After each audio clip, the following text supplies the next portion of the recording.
Bonjour, j'espère que vous allez bien. Aujourd'hui c'est parti pour une vidéo spéciale vente, donc comment j'ai mes idées et comment je fais jusqu'à les vendre.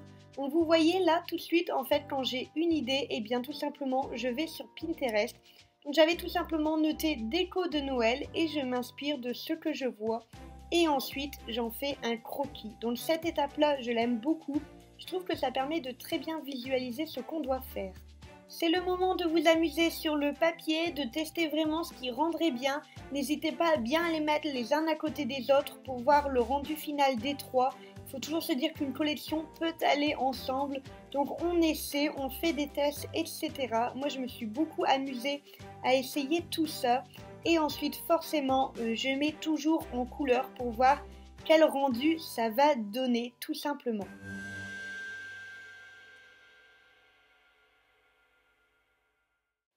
On arrive déjà à l'étape 2, c'est-à-dire la réalisation. Donc pour ça, il faut déjà avoir acheté le matériel forcément. Et on va tout simplement le réaliser en fonction de nos petits schémas, de ce qu'on a fait. On le réalise du coup sur le vrai format, j'ai envie de dire. Donc ici, c'était mes petits rondins de bois. Donc c'est assez répétitif quand on en fait toute une collection comme là, je suis en train de faire. Mais forcément, en le faisant à la chaîne, ça va beaucoup plus vite que de les faire un à un. Je ne vais pas vous mentir, c'est la partie que je préfère faire. Forcément, la réalisation, c'est ce qu'il y a de plus créatif dans toute une mise comme ça de collection. Donc voilà, en plus c'était de la peinture, ça faisait très très longtemps que je n'en avais pas fait et je me suis réellement éclatée à le faire.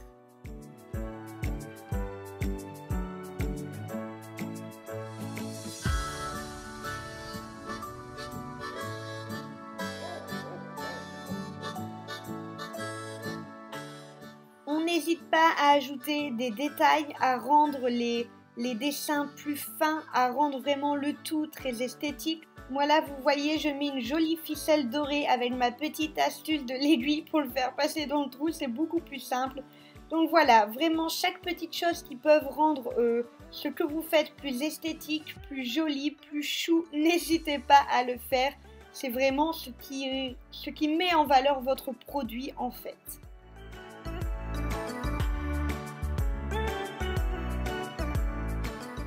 Pour moi, c'est une étape à part entière, faire des jolies photos. Ça vous aidera à le mettre sur votre boutique ensuite, ça vous aidera à faire la publicité sur les réseaux sociaux qu'il ne faut pas oublier. Ça vous aide à le mettre en avant, une jolie photo, il n'y a rien de mieux. Donc moi, vous le voyez, je mets des petites décorations qui font très hiver, que j'ai trouvé chez Action. Ça coûtait absolument rien et je m'en resserre tous les ans.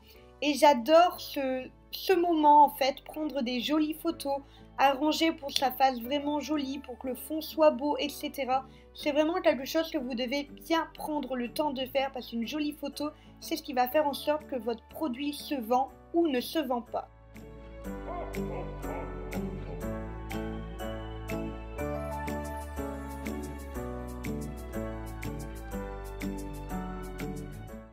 Ensuite, on passe à la vente. Alors là, tout se passera au niveau de votre site de vente. Donc moi, j'utilise Etsy.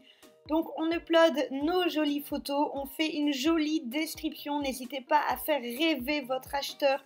Ne marquez pas que ceci et cela, etc. Soyez rêveurs. Mettez des jolies phrases, des choses qui donnent envie tout simplement si c'était votre place de l'acheter et de craquer, etc. C'est vraiment très très important. Moi je joue beaucoup avec les variations. J'aime que le client puisse choisir tout simplement et ne rien imposer. Pour le prix, je vous ai fait un petit récapitulatif au niveau du prix car on me le demande souvent. En fait, votre prix total, ça va être forcément le prix du matériel que vous avez acheté. Votre tarif horaire en fonction de votre temps, donc ça forcément c'est vous qui décidez à combien vous coûtez de l'heure. Le pourcent de taxe de votre site de vente, donc Etsy prend 5%, plus les 20 centimes, etc. Et ensuite, forcément, le pourcent de charge que l'URSSAF vous prendra.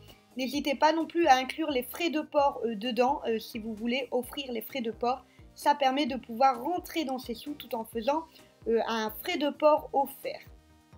Concernant l'envoi, pour calculer les frais de port, moi, en fait, tout simplement, je pèse sur la balance chaque chose.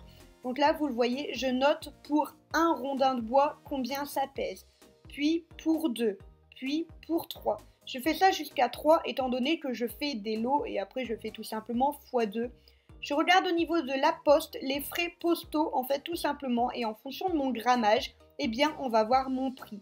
Donc je marque le prix pour un et ensuite l'ajout en fonction du grammage pour le reste. Vraiment au niveau de Etsy c'est très facile à faire. Ensuite, vraiment, n'hésitez pas à faire une très jolie décoration, surtout quand c'est Noël. Je pense que les gens ont besoin de rêver. Donc moi, vous le voyez, pour cette collection, vraiment, j'arrange ça bien. Cette collection est disponible sur mon Etsy, n'hésitez pas à aller le voir, tout est en barre d'infos. Je vous fais aussi un petit récapitulatif au niveau de la barre d'infos. Des petites choses qui auraient pu être compliquées, étant donné que là, forcément, c'est en vidéo, je dois parler assez vite. Mais du coup, j'ai été plus claire dans la barre d'infos, n'hésitez pas à aller voir.